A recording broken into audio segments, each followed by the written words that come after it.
अब हमको ये समझना है कि ये मन है कौन सा पदार्थ, ये क्या है मन। आज तक कोई वैज्ञानिक इसे नहीं अपनी मशीन पे ला पाए। जैसे एक्सरा होता है, सीटी स्कैन होता है, अल्ट्रासाउंड होता है, आज तक किसी ने मन का किया भाई ये झलक रहा है मन, यहाँ से थोड़ा क्रिक हो रहा है मन, कहीं बात तक किसी ने। ये वैज्ञानिक की नहीं है, ये योग की वृत्ति से इसको पकड़ा जाता है। ये वैज्ञानिक की दृष्टि में नहीं है। वैज्ञानिक तो स्थूल केवल हड्डी मांस चर्म, वो आंतरिक। आज तक किसी वैज्ञानिक ने बुद्धि को, मन को, चित्त को, अंतःकरण के किसी एक वृत्ति को भी पकड़ पाए तो बताना। क्योंकि मशीन स्थूल, उसकी जानकारी स्थूल, तो स्थूल का ही एक्सरा होता है, स्थूल का सीटी स्कैन होता है। आज तक अंतःकरण पर किसी का प्रवेश हुआ हो योग के सिवा तो हमें बताना, किसी का प्रवेश बस इसी ढांचे तक है। चाहे जितना बड़ा वैज्ञानिक हो, चाहे जितना बड़ा कोई डॉक्टर हो, चाहे जितना बड़ा कोई आयुर्वेदाचार्य हो, सूक्ष्म शरीर में प्रवेश वो तो योगारूढ़ पुरुष। अब ये योग मार्ग, भगवत मार्ग, अब यहाँ शुरू। ये है क्या मन, कौन सा पदार्थ है,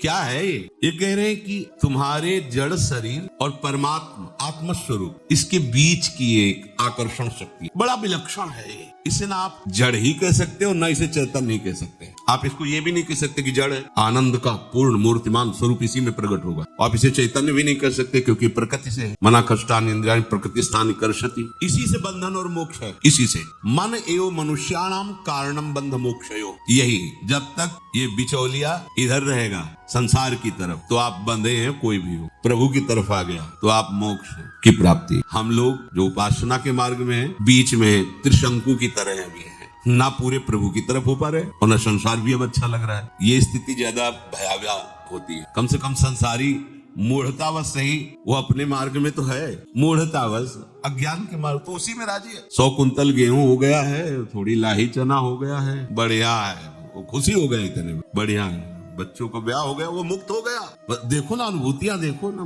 मुक्त हो, मतलब आप क्या, मतलब फाइनल में वो आप क्या, हमारे जैसा भाग्यवान कौन। वो कम से कम उतने को तो मान रहा है। यहाँ इतना तो विवेक हो ही गया कि सब झूठा है, पर ये पूरा का पूरा सही नहीं आ पा रहा है कि झूठा है। उधर रुचि भी नहीं हो रही, आकर्षण भी है, और जिधर हमारी सत्यता का भाव आ गया उधर पूरे उत्साह से हम चल रहे हैं। तो बीच में जो दशा है ये बड़ी भयावह दशा होती है, इसे पार करना चाहिए। बहुत तीव्रता से इस मार्ग काटो, नहीं तो अरज जाना होता है। मन एवं मनुष्याणाम कारणम बंध मोक्ष, बीच की वस्तु चैतन्य घनात्म स्वरूप का इस पर इधर प्रकृति जन्य आकर्षण इस पर पड़ रहा है, मन पर। इसे ना आप जड़ कह सकते हैं, ना आप इसे चैतन्य कह सकते हैं। एक विलक्षण वस्तु है मन। जगत नाम की कोई चीज नहीं, इसी मन ने रचा है जगत। तुम्हारा मन नहीं तो जगत है ही नहीं। ये वैज्ञानिकों की भाषा नहीं है, ये योगारूढ़ महापुरुषों की भाषा। अब आपको उसको बिल्कुल सरल भाव में बता रहे, मन है तो जगत है, मन नहीं तो जगत नहीं। अब आप विचार करके देख, जो बात आपने मन में डाल दी है उतना ही आपकी समझ में है, जो बात नहीं मन में डाली वो है ही नहीं आपकी। बहुत बड़ी सृष्टि, बहुत विषय, बहुत प्रपंच, लेकिन जितना डाला है ना मन में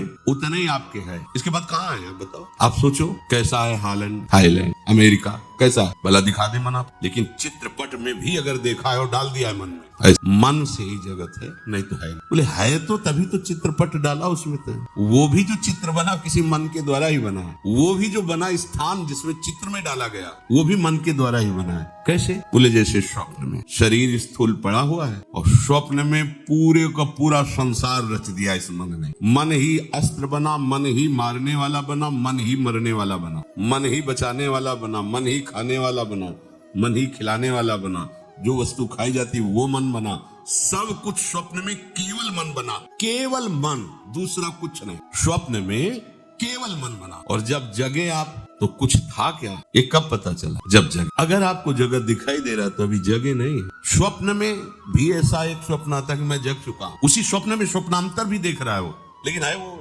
स्वप्न में ही। ठीक ऐसे ही जब तक स्त्री पुरुष जड़ चैतन्य ऊंच नीच सुख दुख हानि लाभ ये स्वप्न रचा हुआ है मन रूपी माया का, ये मन जब तक भगवदाकार नहीं होगा तब तक ये जगत दिखाई दे रहा है। इस जगत का अस्तित्व है मन से ही है। मन ठीक हो गया तो आप ना कभी बंधे थे और ना आपका कभी मोक्ष होगा, क्योंकि आप बंधन को प्राप्त होते तब तो मोक्ष होता।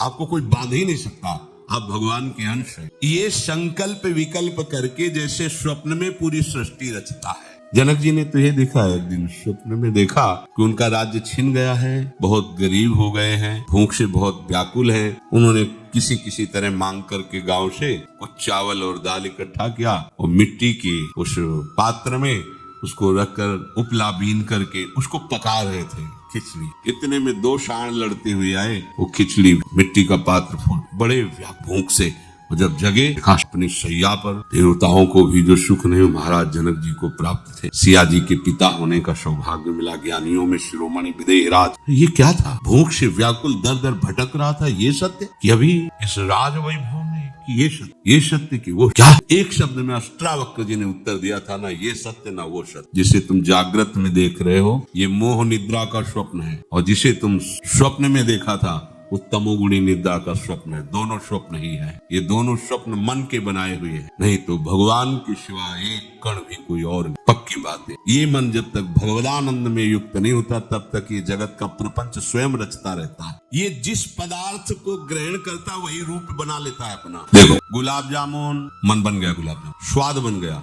रसेंद्री में स्वाद आ गया, आंखों के सामने गुलाब जामुन आ गया, मन में व्याकुलता पैदा हो गई। ये कुछ भी हो, कैसे गुलाब जामुन, जलेबी, जो चाहो। अब देखो जहां आपने किसी वस्तु को आनंद अंश में स्वीकार किया, इसमें सुख है, वो पूरा का पूरा मन बन जाएगा। देख लो आप किसी भी विषय, पदार्थ, वस्तु, व्यक्ति, स्थान, वो मन बनता है। अमुक भोग, मन वही सीन ले आया, वही व्यक्ति ले आया, वही आनंद ले आया, वही बन रहा है, दूसरा कुछ नहीं। बाहर तो क्रिया होगी, केवल बन के वो सब तैयार कर दिया मन, पूरा का जाल रच दिया। ये स्वयं मन बन जाता है। राग के साथ ये जीवित है मन, और जब तक जीवित है तब तक ये प्रभु के लायक नहीं है। मरना पड़ेगा इसका मरना, राग रहित हो जाना। राग से ही चलता है मन, राग से ही ये संसार को रचे हुए। राग नष्ट हो अर्थात वैराग्यवान जब अनुराग रस को प्राप्त होता है तो ये मन नहीं रहता, ये भगवत। इसीलिए इसे केवल जड़ भी नहीं कह सकते और चैतन्य भी नहीं कह सकते। जड़ की तरफ आकर्षित है तो जड़वत चेष्टा करता है, और चैतन्य की तरफ आकर्षित हो जाए तो भगवत स्वरूप मन है। सारे अनर्थों की उत्पत्ति का स्थान राग से ही मन जीवित है। राग ना हो तो विषयों में सुख का अनुभव कोई कर ही नहीं सकता। विषयों में सुख है ही नहीं, राग में। कभी कभी जैसे शराब पीने वाले को देखा ना, ऐसे से कर, और फिर पीता जा रहा है ऐसे, मतलब एक इंद्रिय उसकी कह रही नहीं, राग है।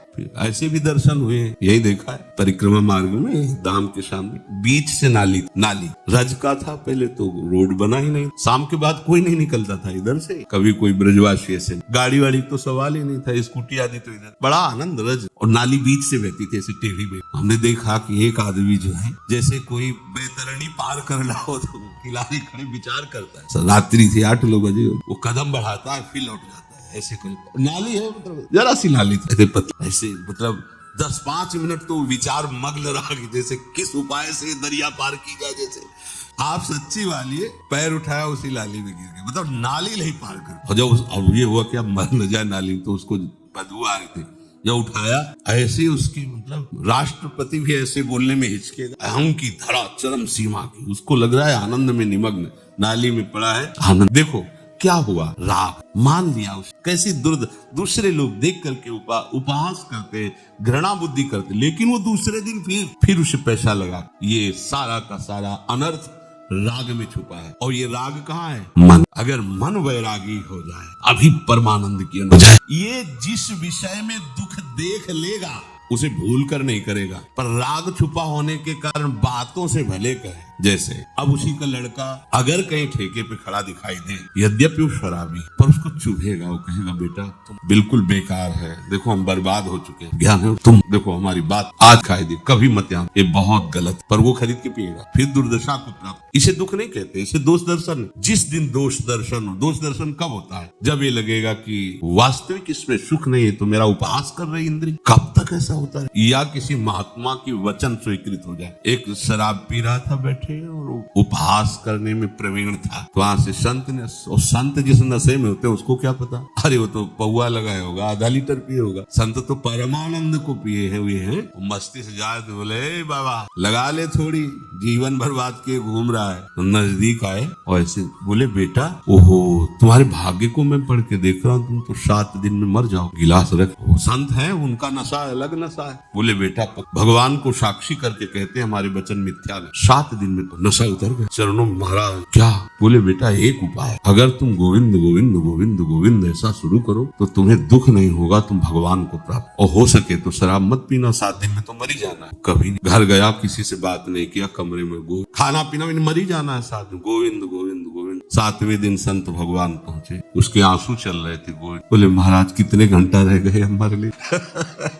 बोले 7 दिन से पिया तो नहीं, बोले नहीं पिया भी नहीं, कुछ खाया भी नहीं, बस गोविंद गोविंद गोविंद। तो बोले बेटा तुम तो अमर हो, अब तुम मरोगे। हाँ, शरीर किसी दिन 7 दिन के अंदर छूट जाएगा, रविवार से रविवार तक 7 दिन ही होते, इन्हीं में किसी में मरोगे, अब तुम अमर हो गए। हमसे कह रहे थे थोड़ी लगा लो ना, तो हमने थोड़ी अपनी लगा दी, आपके ऊपर चढ़ गया ना साहब, रात दिन जपो गोविंद गोविंद, गलती मत करना। या तो मृत्यु जनित दुख का आभास हो जाए तो हर चीज आप छोड़, परिवार मकान दुकान सब छोड़ना बड़ा कठिन। और अभी पता चल जाए कि अगर तुम शाम तक गायब नहीं हो गए तो सरकारी हिसाब से तुम फांसी में चढ़ा दिए जाओ, तो पूरा जीवन किसी गुफा में काटना मंजूर करेगा, लेकिन फंसना मंजूर, सबसे वैराग्य उसको हो जाए। या तो भय और या अत्यंत राग। कोई मिल जाए मुस्कुरा के तो पूरा परिवार छोड़ देगा, संपत्ति छोड़ देगा, कुल छोड़ देगा, धर्म छोड़ देगा। 2 चीजें हैं, या तो राग और या तो भय। राग से राग कटता है और भय से भी राग का त्याग हो जाता है। तो या तो तुम्हें काल का भय, मृत्यु का भय, दुख का भय सतावे तो प्रभु की शरण में आओ, जो सभी तावा शरणाई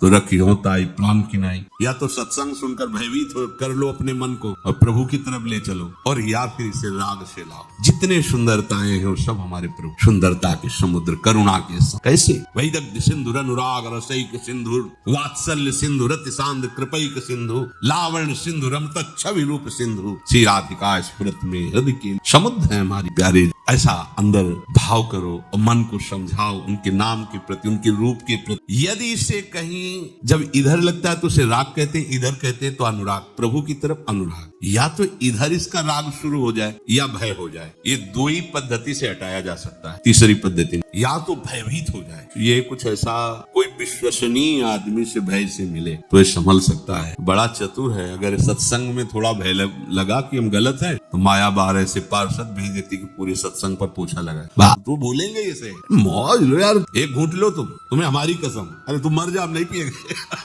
कसम। ना संत की मानना, ना बड़ों की मानना, ना गुरु की मानना, तो मन कैसे भयभीत हो? किसी को एक पर विश्वास हो जाए। ये मन जब तक संसार में किसी को सुंदर मानेगा, किसी को सुखद मानेगा, तब तक ये प्रभु में नहीं लगेगा। किसी को भी ये सुंदर मानेगा, सुखद मानेगा, तब तक ये प्रभु में नहीं लगता।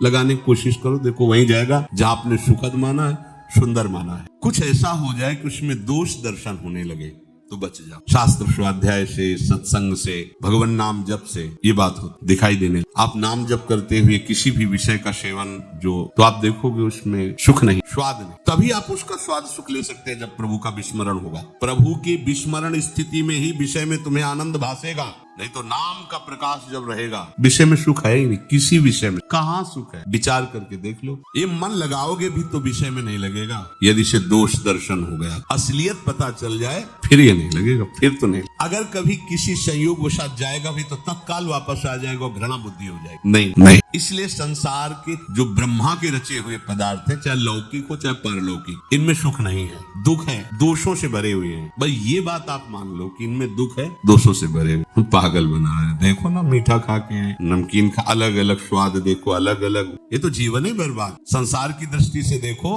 तो बाबा जी का जीवन बर्बाद। न लड़का, न बच्चा, न पत्नी, न कोई सुख, न रात दिन तिलक लगाए मजीरा बजाते, न कोई मनोरंजन। और जैसे लोग नहीं, कोई महीना भर की छुट्टी हुई है तो अमुक जगह चलते हैं, अमुक पार्टी, इनकी तो रोज वही पार्टी, राधा वल्लभ सी, हरिवंशी, वृंदावन श्री वंचन। उनकी नजर में इनका जीवन बर्बाद हो, इनकी नजर में उनका पूरा जीवन बर्बाद। वास्तविक उनके हाथ क्या लगा, क्या है? जब आपका शरीर पूरा होने का समय आएगा तो आपके पास फाइनल में क्या जमा हुआ पूरे जीवन में, क्या? वही दुष्कर्म, वही ऐसे कर्म जो पुनः आपको दंड देंगे। जाकर आपके पास भजन, आपके पास भगवत आराधना अगर ये है तो आप देखना मरने के समय आपके अंदर उत्साह, क्योंकि आप धनी, हर व्यवस्था आपके चरण चूमेगी, अब आपकी यात्रा बड़ी शुभ होगी, मंगलमय होगी। इसीलिए सब मरने के नाम से कांप उठते हैं, क्योंकि आगे की तैयारी नहीं, कहाँ जाना है पता नहीं, क्या है आपके पास कुछ नहीं, यहाँ जो बटोरा सब यही छूट जाएगा। और संत जन क्या बटोरते हैं? परम धन राधाल, वो अविनाशी है और वही साथ जाएगा। और उस नाम का प्रभाव ऐसा कि जितना कूड़ा करकट भूल से जमा हुआ था, अंतिम समय तक वो भस्म कर देगा, कुछ साथ नहीं, केवल प्रकाश, केवल नाम, केवल प्रभु। मानने से इस संसार के प्रति दुख दोष का दर्शन होने लगे, जो भगवान कह रहे हैं, दुख योनि या दुख आलयम, तो फिर मन नहीं जाए। अगर आपको यह वीडियो अच्छी लगी है तो वीडियो को लाइक करें, कमेंट करें और चैनल को सब्सक्राइब जरूर करें। और मैं आपको मिलता हूँ कल एक और नए वीडियो के साथ। राधे राधे।